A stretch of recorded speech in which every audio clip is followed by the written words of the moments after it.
Hey, Fanboy Nation. This is your pal Daffy Duck, and you're watching. We're watching Fanboy. A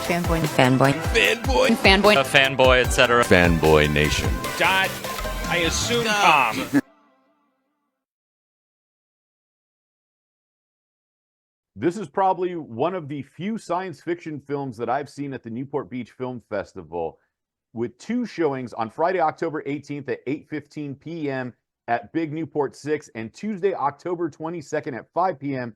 at Big Newport 4. That's the number of the theater room at Big Newport. The director and co-writer, Eric Esau, how are you today?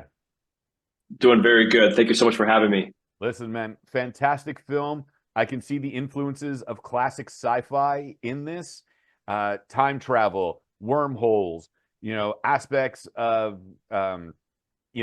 Close Encounters of the Third Kind. You got so much going on in here with a fantastic narrative that doesn't rely on a boatload of special effects. And that's what makes it exciting for me to see classic sci-fi storytelling. Well, thank you. I appreciate that. We're really out to try to build a world, but have it be grounded in the relationships and the characters. And obviously on a limited budget. So there's only so much that, so many things that we can blow up. And there's some in there, but we definitely wanted to lean into the humanity of what it would actually be like to exist in a world like this. Right. But I'm saying it's not like Star Trek where there's, a million things going on all at once, or Star Wars where planets are just continuously blowing up and then lightsaber fights and Stormtroopers not even being able to hit the side of a barn.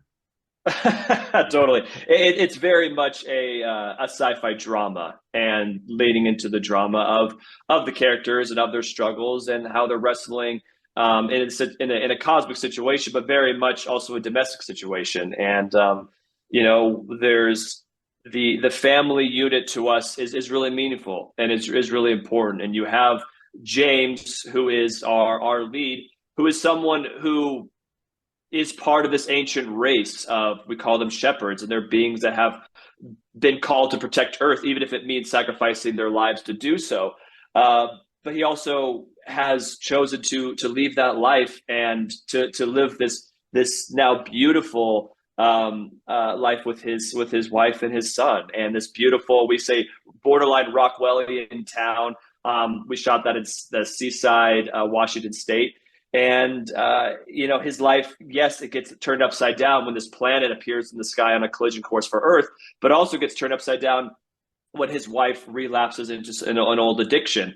And them trying to figure it out together is very much what the film is about, and what we're trying to speak to, not just the cosmic level, but also, the relationships and very human struggles. Right. You went from macro to micro in this instance. It's not the entire galaxy that we have to worry about, but it's also this family. And since you mentioned that James is part of this ancient race, I will mention that it has that very Alan Moore Superman-esque whatever happened to the Man of Tomorrow in that aspect. And so that was great to see what would happen, in a live action version of that, without having to give DC and Warner Brothers any credit for it. Well, yeah, it's very, very kind. We are trying to lead into the comic book references and the sci-fi references, and I'm a huge sci-fi fan, but I'm also a huge drama fan, and I love the idea of, what would it mean to find out that your spouse is a superhero and has powers, but they didn't tell you this? Like, that would be a big deal. That would be a problem. At least for me, if I didn't tell my wife that I had superpowers for our 10 years of marriage, that would be a thing. But in many mainstream, superhero movies, it just would be like, oh, cool, you have superpowers. That's fun. That's awesome. Now let's go fly around together. Well, no, he didn't tell the truth. Like, that's grounded in reality. It's grounded in our meaningful relationships. But we do play off of, like, the Nibiru cataclysm and this idea of Planet X, and what happens if is there actually a rogue planet that's in our solar system that could suddenly appear on a collision course for Earth, and just trying to play with the urban legends, the sci-fi myths, but also aspects of real science, or at least proven science, most notably this is actually where the initial idea came from. Was the gas giants in our solar system, most notably Jupiter and Saturn, actually do protect Earth. You might know this, where their gravitational pull actually drags in comets and asteroids into their orbit, and those planets actually take hits for us. So I thought that, well, that's kind of cool. Like maybe we could build sort of a mythology around this. Well, the gas giants and all the other planets and moons are already named after Greek and Roman gods. Maybe in some ways, like they're named after some other beings that are actually the gods of old, and they have just now been, it's been turned and they become myths. Well, maybe what if they're actually real? But what if they're actually dealing with real human issues? So I thought that was kind of fun to play with. And you pull it off splendidly. I mean, Dominic, and I'm so sorry, Dominic, I cannot pronounce your name. Is it Bogart?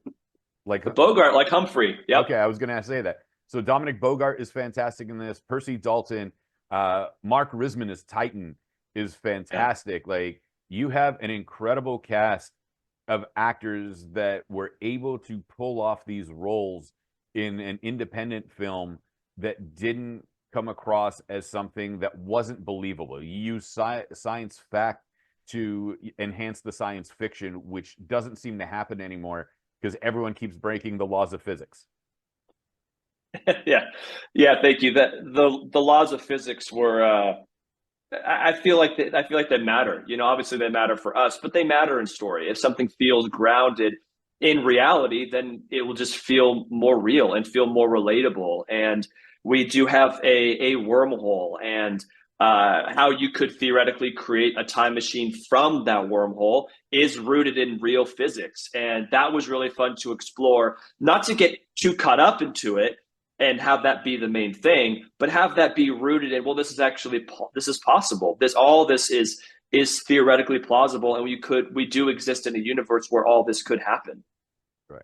And then the next screening is at Alien Con, so that's perfect. No, I'm teasing. Sorry, you broke up for a second. Alien Con, is that what you said? I said, yeah, the next screenings will be at Alien Con, so you can talk about Nibiru and all that stuff. Hey, there you go. Come on. You and was Anna your wife or your sister? Because since you my wife. Okay, so you, your wife, and Douglas Haynes are the co-writers on this film. And how did the stories begin to develop? Like, did you guys have a fight one day and you're like, I'm going to write a story about this, but it's going to be sci-fi? Or like, how did it all come about?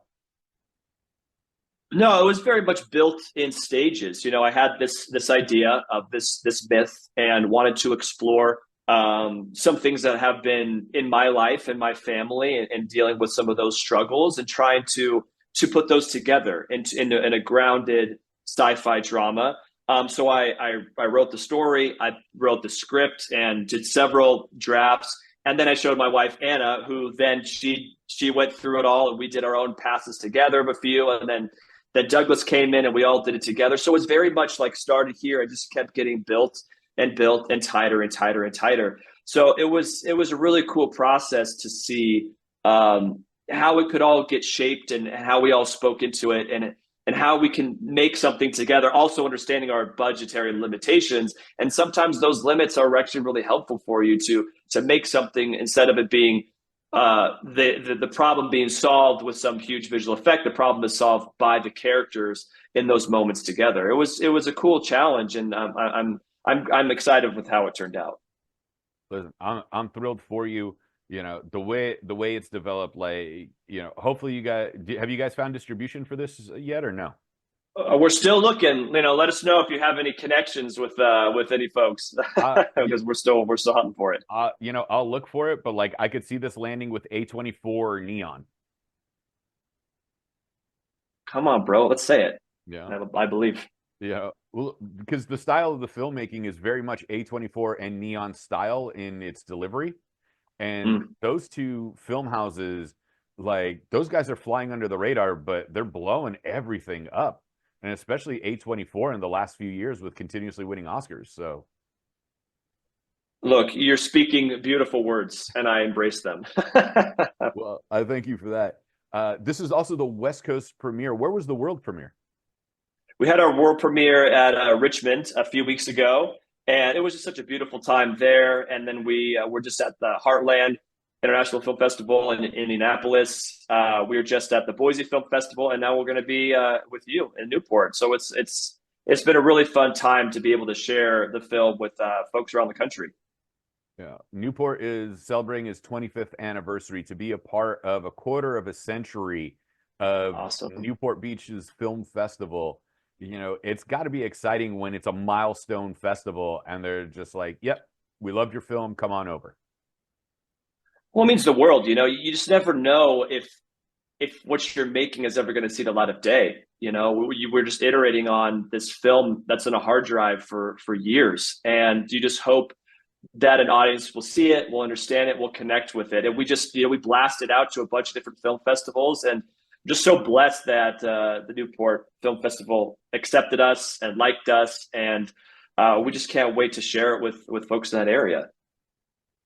You're primarily known as a documentarian. What's it like switching the narrative from documentary to now feature and, you know, a sci-fi drama? Yeah, you know, I love both. I think both are super exciting and super fun, and to be able to share a story that's very overt, you know, in a documentary where you're talking about something that's in real life, that's actually happened. It's a gift to be able to tell folks true stories, and then on the narrative side, it's a gift to be able to tell many people's stories in different ways. And having one character in many ways is a culmination of many people that I know, and some of myself, and things that I've read and things that I'm moved by. You're able to, in a narrative film, be able to speak those truths that you cling to, and in many ways hold up your life, that you hope, you know, can be meaningful to other people. So it's really fun, and I'm very grateful for all the different films I've been able to work on. I'm going to give you my theory. Please correct me if I'm wrong, or at least from your aspect. I think that to write and direct a narrative feature that's fiction-based or based in reality is easier than making a documentary about real people, because if you want to twist the narrative, you can adjust and do anything you want with it, versus dealing with people who are still with us and, you know, shining the light on them in a manner that's respectful to them without, you know, making them the villain necessarily in the narrative that's being told. Yeah, I think they both hold their own set of challenges for sure. When you're interviewing someone for a documentary, you need to be a good person. You know, you need to care about them, and you're not.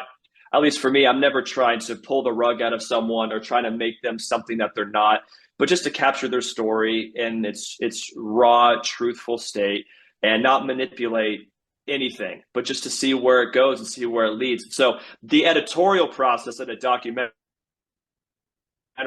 is very difficult. That's really where the story is being crafted. In terms of the production side, that's easier than the narrative side, but the editing in a narrative tends to be a little bit easier because you're not really having to find the story as much. Though in Saturn, it was actually very difficult because you got different timelines. You just want the characters to be able to come across in a certain way and have the audience connect with them and keep your pace up. So they have their own set of challenges, but but if you're approaching it authentically and you're letting the characters tell their own story, that's where, for me as a director, I don't feel like I am some main artist, like I'm a Van Gogh that is painting something, or a film by Eric Esau. That's not my heart. I very much see myself as, like, I used to play baseball. That was my upbringing. It was not in art, it was in sports. And so baseball to me was my main sport. And I feel myself not like the pitcher, but like a coach, where I'm in the dugout and I'm saying, hey, let's put this person in short. Let's put this person in right field. Let's put this person behind the plate. And just trying to put all the pieces together and have the community create a story and have the characters tell their story. And so I don't want to spoil the movie, but different characters did different things earlier on. But if you just follow the story, those characters in the end, I believe, find themselves. I think it's Stephen King that said, like, a story is not it's not written, it's discovered, where you're almost like an archaeologist, where you're just trying to dig up the bones and see where they lead. And that's where I feel like a documentary, that's where you have to be that. Otherwise, it's just, as you said, it's just you manipulating it. And I've taken that approach to the narrative side is like, let the characters decide where they want to go. And within the confines of the genres, within the confines of the conflict and the forces of antagonism, let them be the ones to determine how they should live and operate and move. But of course, in a way that still fits with our morals and what we're trying to communicate to the audience. Right. Which you've been able to pull off with Saturn. So congratulations with that. You're very kind. Yeah. And since you did play baseball and I announced baseball, we have to ask, playoffs are going on right now. There's 4 teams in there that I would love to see, like combinations of it. So like, what are they called now? I keep forgetting that the Indians changed their name to the Guardians. So the Guardians haven't won the World Series in umpteen years and multiple decades. So it would be nice to see the Guardians in the series. It would also be nice to see Yankees Mets because it's crosstown rival. And then also Dodgers Yankees because simply West Coast, East Coast, and LA versus New York. And the Dodgers started in Brooklyn, and it's kind of, this Bronx Brooklyn thing going on. What combination would you like to see as the World Series this year? Well, so I'm from Seattle, so I'm a Mariners fan, which means pain, just so much pain. That's what that means. And so I grew up as, in the glory years of the 95 Mariners, 97 Mariners, 01 Mariners, and that's anti-Yankees. So I'm anti-Yankees. I cannot root for them. So apologize to Yankee fans out there. So I would be Guardians. And then, from there, it's fine. I grew up also, my dad doesn't like the Dodgers. And so, because he's a Giants fan, but then my son got drafted. I mean, he's 7, drafted, right? So in his little league on the Dodgers. So I'm okay with that. So Dodgers, that's whatever. But just no Yankees. So it's Guardians all the way for you. At Guardians all the way. At least to the series. So we're good with that. Yeah. No, because at least the series. I know Newport. You're probably talking to Dodger fans, so I don't want to. No disrespect there. I mean, it's really fun to watch Ohtani and those guys go at it. But yeah, it's got to be who he's. He's the lone club member of the 50-50 club. So, bro, it's pretty nuts. It's incredible to watch. I hope his pitching arm gets all healed so we can be out there on the mound too. Oh, for sure. We had to bring in the baseball aspect of it just because, you played and I announced, but with Saturn itself and you now taking on the role of the coach, how do you separate yourself from, you wrote this with your wife and with Doug, and now you're the director and you're seeing how things work out and you have to worry about the budget and does this fit the narrative visually? How do you divorce yourself from the written word, and especially with having writing partners, they're like, oh, that line was so great. Why is this moment being cut from the film in order to push the final narrative forward? Yeah, I mean, the whole filmmaking process was very much, if you look at the credits, it's very much us three. My wife, and also a producer, she was also the production designer and did the costumes. And then Douglas, producer, but he was also the first AD. And then, for me, I also edited the movie. So we're all approaching it with so many different hats that we're not just thinking about it from a writing perspective, but just from the whole film perspective. And so after my wife and I, we put our kids down, we're in here tinkering with the edit, trying to get that right, talking about it, talking through the story, and we're not married to the script, right? It's every part of the filmmaking process is the writing process, and the editing process is its own type of writing. And then, so us at the end of the day, it's really just about what is the story that's there. And some things, were better written than they ended up being shot, where it's like, hey, look, we just have to move. We got to get going here. We can't spend this time on this scene. So cut it. There's some darlings that were slain in this that is still very hard for me to deal with. I'm like, I wish that was back in there, but it was for the best reason to leave it out, because we just got to keep the film moving. We got to keep our audiences engaged, because we are still at the end of the day an indie movie, and we feel like we got 90 minutes, and we got to hold your attention every second of the way. Well, You know what? For old guys like me that still love having the physical medium and the DVD in hand, I would love to see that as a Blu-ray bonus feature. Yeah, right. Come on, I know. Me too. We're just need to find some budget to fix to finish some of the visual effects in there. You know, or even just like storyboards with the script and the narration over it. That's true. Yeah, yeah, that's true. Totally. The thing is that everyone loves streaming. It's convenient, but there's nothing like, you were 95 Mariners. I understand that. Seattle was fantastic. You had, Ken Griffey Jr. and everybody else that was there. But that era, when you put the CD into the CD player, the cassette into the cassette player, or for people that still love vinyl, and you pull it out, and the care that you had to have for the physical medium, and then reading the liner notes and looking at the cover art and everything else, it was so much more powerful than just pushing play. When you make a film like this, and yes, it might end up on streaming sooner rather than later, and people are going to be scrolling through and go, all right, that looks cool, let's watch that. Is it a bit more exciting for you if someone actually had the physical DVD and like took the care to put it into the player? Or am I just talking like an old man at this point? No, I think it's beautiful. I still buy books, and I have my bookshelf, and I approach them almost like friends, and I go, "Oh, let me read this book again, or let me go back to this one and see what I missed." And I have the same relationship too with films. I do have a streaming library on iTunes, but I still have my Blu-rays and my Lord of the Rings extended edition box set DVDs that were really really meaningful. Like they're almost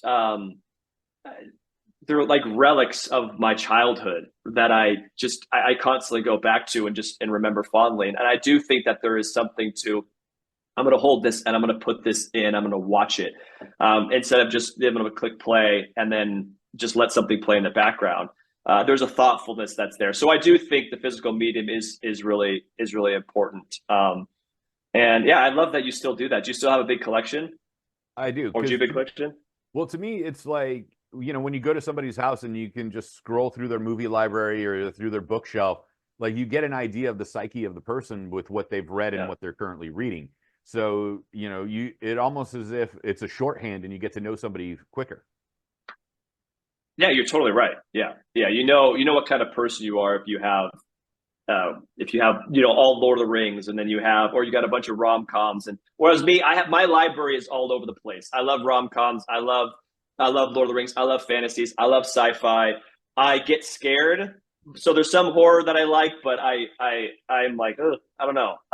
Like I like fun horror movies, but when it gets so scary that I can't sleep, that's really the only genre that I have a little bit of a hard time with, because it just gets scared.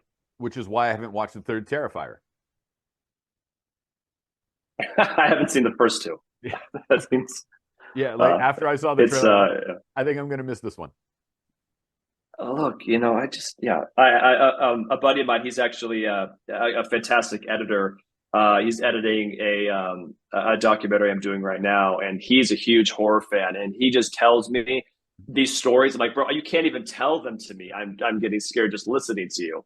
But I do think the horror genre is actually a really beautiful genre. In many ways, it's our most fundamental genre, where we're all trying to survive death and get away from death and run from death and act like it's not there. So I do think the horror genre is super important. So I actually did write a suspense horror movie that we're trying to get made right now. It's scary, but it's not so scary. Like I could still sleep at night thinking about it, because I do think it's really important as well. And all genre types, I feel like, speak to something meaningful. That's why like a library of varied genres really do speak to the human experience. And I want to see your library.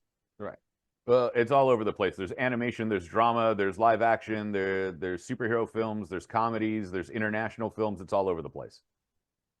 Love it. With 2 showings now being at Newport Beach, it's hard enough to get 1 showing in a week-long festival, and now you have 2 nights. How great does that feel when the festival believes in your work so much that they're like, people are going to love this, we got to give them 2 nights of this? I mean, it's such a gift. Again, I had no idea that it was going to be received or what people were going to think. You go through self-doubt after making something for 4 years, thinking, gosh, I don't know if I know what I'm doing at all, and I don't know if this is going to connect. And so to have some audiences and have Newport see it and go, we want to give it 2 nights. It's very humbling. It's such an honor because I spent so many days thinking it was just not going to be a thing. It was just going to sit in a hard drive forever, and it was just going to be something that I just had on my desktop and watched from time to time. But the fact that we got it done and we got it out there and it was accepted and it's going to be shown to real human beings, it's just really cool. Right. Are you coming out to Newport for the festival? Yep. Yeah, we'll be there. Douglas will be there. My wife will be there. Anna. Some of the cast members will be there. The DP will be there, and then some additional crew. The composer will be there. We've got quite the gang that's going to come out for it. So it's going to be cool for us all to be together because not a lot of us, we haven't been together for a while. Well, that's fantastic, man. So that means I'm going to get to see you at Newport, which is going to be great. Definitely. Yeah. Let's see. I think Friday night is Irish night. I just want to double check that. So if you'll bear with me one moment. Sorry. There's so much going on at Newport Beach Film Festival that we got to remember, we have a calendar of events. And so when we pull up the program and everything that goes along with it, it's just going to be one of those incredible things that happens. I think it's Irish night. So that will be at Muldoon's, just next door to Big Newport. So we will be set for all of that. And then we can just head on over to the pub afterwards and hang out over there. Sounds amazing. Yeah. And Muldoon's has a giant tree in the middle of the bar. So like the bar is cut off into like three different sections. And then, in the middle, as you walk on in, there's a tree in there. No way. Yeah. Sounds awesome. It's a good time. The place is a good time. I'll double check on that, make sure I get it for you to be accurate. But we're definitely going to have to hang out at Newport for sure. Oh yeah, come on. Yeah, it sounds great. We'll talk more film. Oh yeah, we'll totally geek out on all the sci-fi stuff and the movies that we've been recently disappointed with that have had $250 million budgets when the original had a $45 million budget, and the first one hit $1 billion and the second one drops to number 4 with $7 million that weekend. Which one are you talking about? Forgive me. Joker 2. Oh yeah, I haven't seen it yet. Is it? I've heard. Let's put it like this. It's already coming to streaming on October 29th, and it just hit theaters in early October. Oh, shoot. Yeah, so you'll end up watching it on Max. But the beautiful thing is we get to see Saturn at the Newport Beach Film Festival 2 different nights. That's right. Yes, we do. So I have high hopes for you in this picture. Eric, where can we find you on social media, and where can we find the film if we want to connect with you and make sure we're ready to come and hang out and have a great time with this sci-fi drama at the 25th annual Newport Beach Film Festival? Yeah, absolutely. Our website is saturnmovie.com or at saturnmovie on Instagram, and at Eric Esau on Instagram as well. And remember, don't sell the movie for a bowl of lentil soup. I will not. Thank you for that.